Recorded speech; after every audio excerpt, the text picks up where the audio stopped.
Bienvenidos de vuelta, queridos alumnos del Colegio Nuestra Señora del Carmen.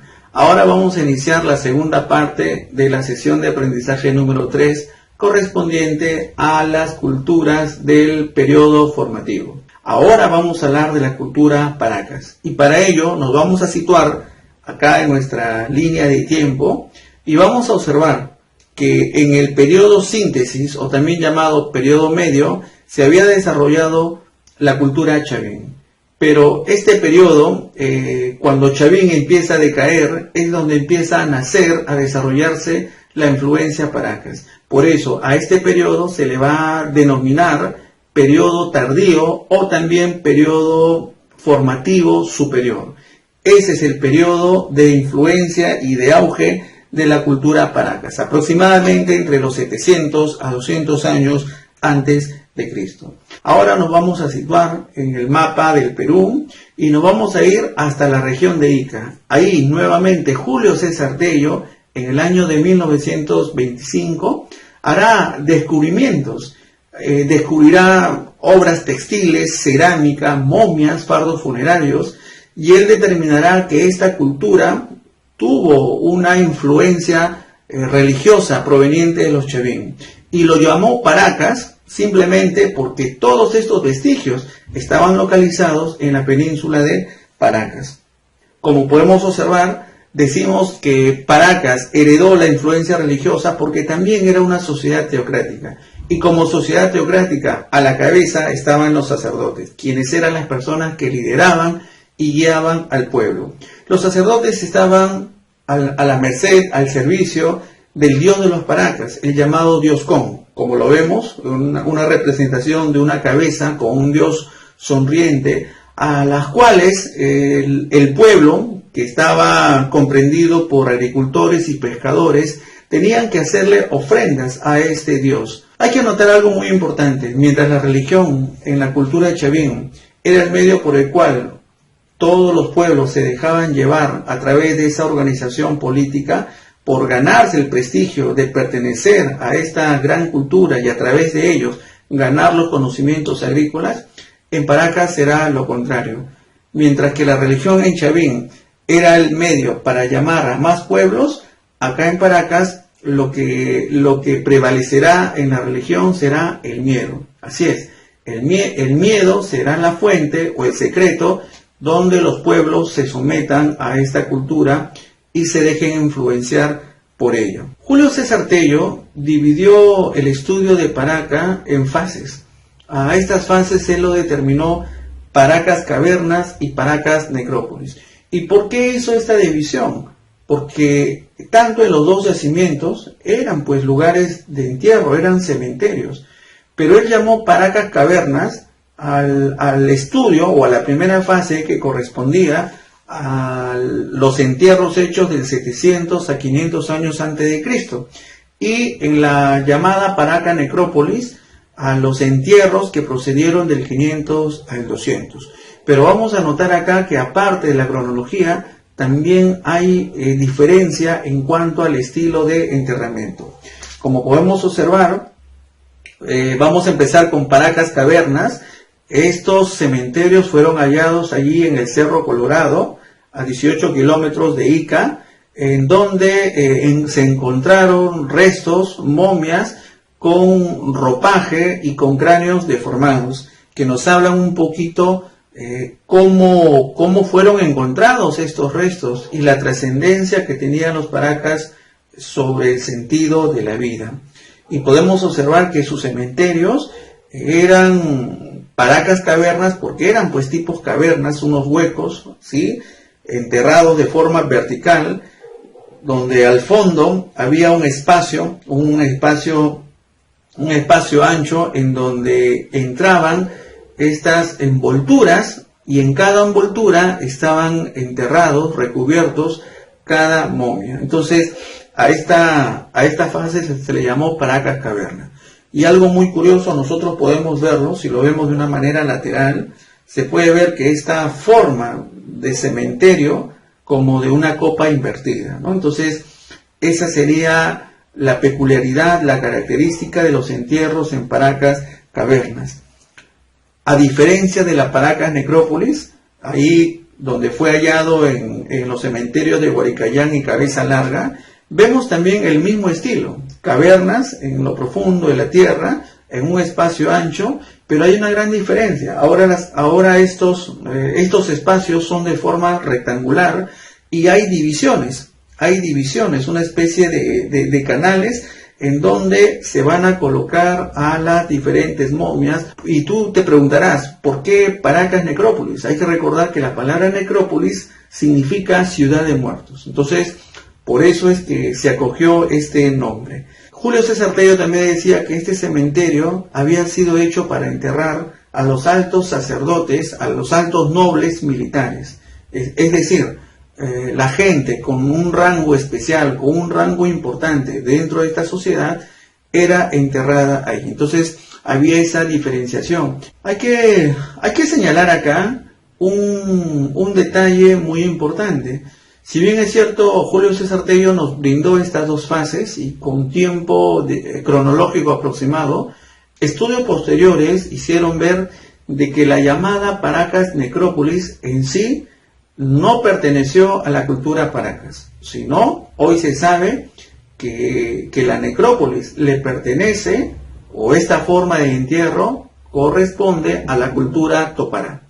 Pero ¿por qué enseñamos Paracas, cavernas y necrópolis? Porque fue la forma como lo entregó, como lo estudió Julio César Tello. Entonces siempre es bueno tener este alcance. Ahora observemos cómo eran enterrados estas momias, o llamados también fardos funerarios.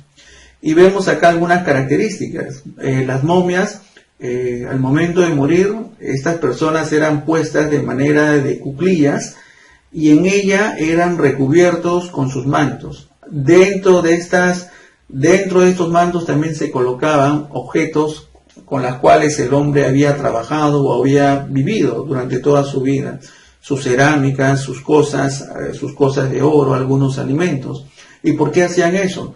Recordemos, hemos dicho que Paracas era una sociedad teocrática, religiosa, y había una concepción de la vida. Ellos pensaban que después de la muerte había otro tipo de vida y por eso se iban preparados. Podemos observar en esta imagen, de una manera animada, lógicamente, cómo eran enterrados. Vemos que las personas, como ya te había explicado, en forma de cuclilla, abrazando prácticamente sus rodillas, eran sentados sobre una canasta y recubiertos sobre varios mantos de tela. Entonces, era la forma como eran enterrados. Otro detalle muy importante que observar es que los Paracas, cuando morían estas personas, había una forma de embalsamiento que consistía en hacer que sean expuestos al fuego para que el cuerpo de estas personas inertes se vayan reduciendo.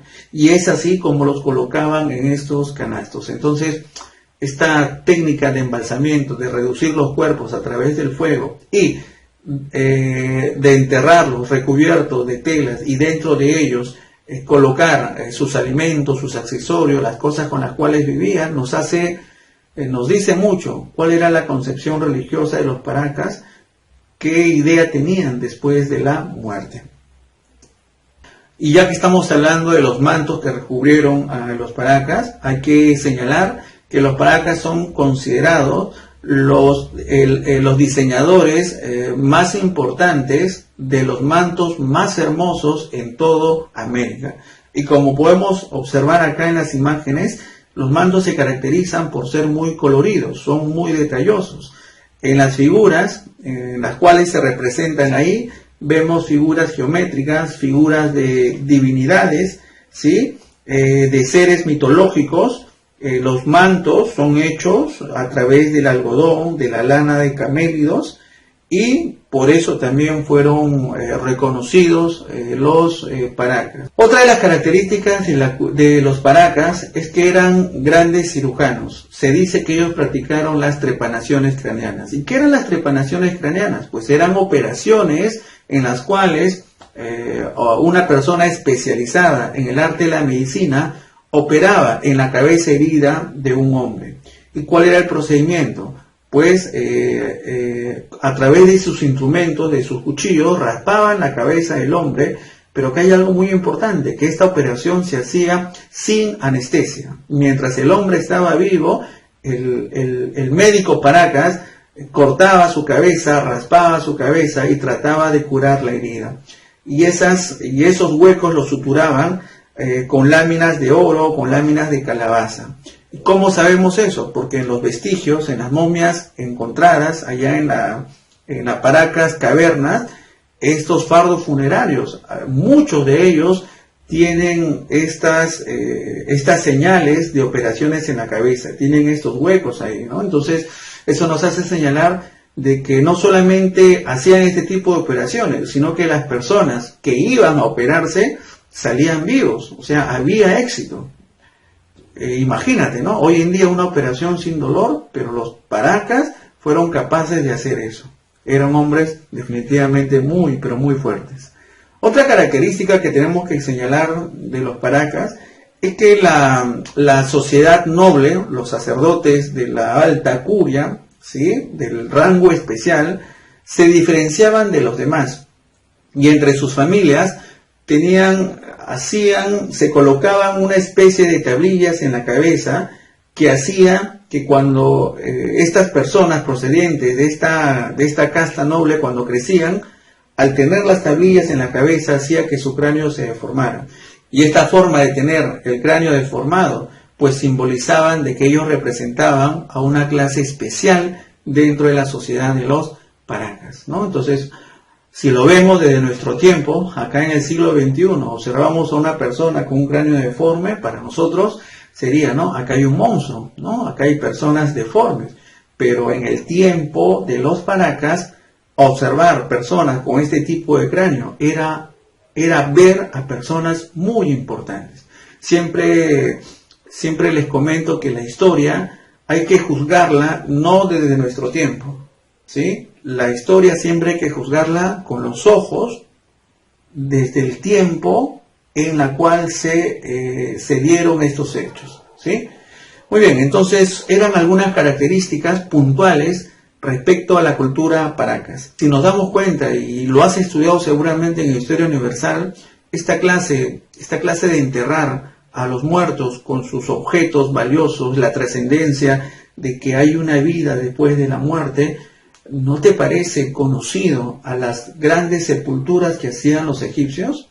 Y es más, los nobles egipcios también practicaban este tipo de, ¿cómo llamarlo? Pues, esta experiencia de colocarse tablillas en la cabeza para que sean distinguidos, reconocidos como gente noble ante la sociedad. Y es peculiar que los Paracas también tengan estas mismas características, ¿no? Bien, entonces hasta acá sería la clase de Historia del Perú, correspondiente al tema número 3. Conmigo será entonces hasta la próxima semana.